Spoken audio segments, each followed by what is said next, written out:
Everyone, this has been obtained by NBC News, and it shows just exactly what law enforcement was up against the very day that angry mob stormed the Capitol. I'm going to warn you right now, this video you're about to see, it's pretty graphic, certainly disturbing.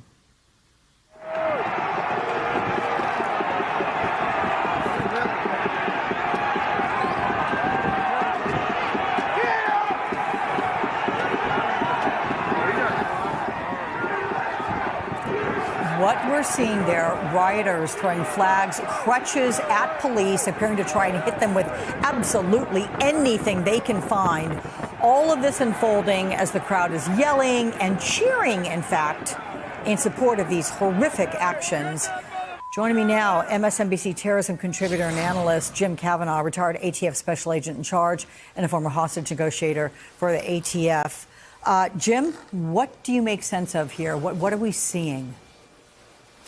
Well, you're seeing this looks like Officer Sicknick, who was, killed, murdered there by the mob, who was in the middle of that crowd right at the doorway where he was beaten down.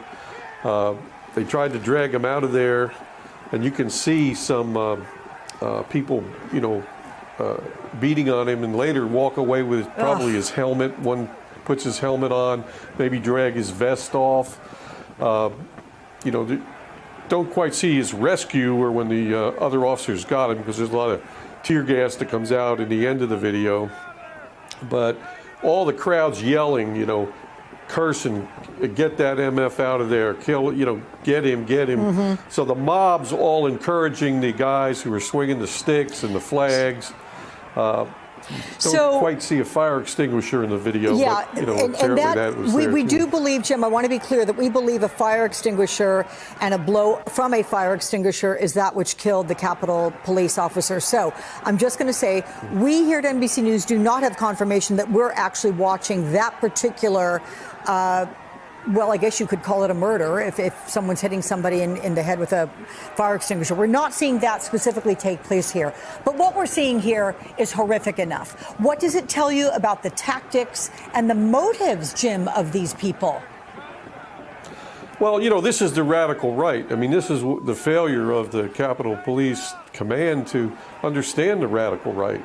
The extreme violent elements, they have extreme desires for murder and overthrow of the government. And if they had gotten in there and gotten their hands on a congressman or senator, they would have slit their throats, they would have hung them, they would have shot them, they would have beat them to death. And to, not understand this movement that's been with us for 50 years, that's a failure.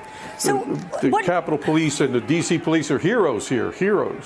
They're heroes, certainly, for trying to do what they could. But, Jim, how do you explain that there were not more of them, that more weren't wearing riot gear when they first approached? I mean, the size of representation of Capitol Police or anybody else that was on duty, the National Guard not having a more profound footprint here.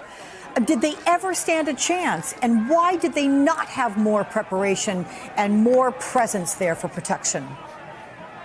Well, I'd say the first failure looks like a failure of intelligence. We had the chief of the Metropolitan D.C. Police say they had no indication. There was thousands of references on open source social media before this, and the president egging them on, and thousands of references to storming the Capitol, taking back the country. So then how can the chief of police of D.C. Police, Jim, even say that? We knew it. Right. But that's the first failure.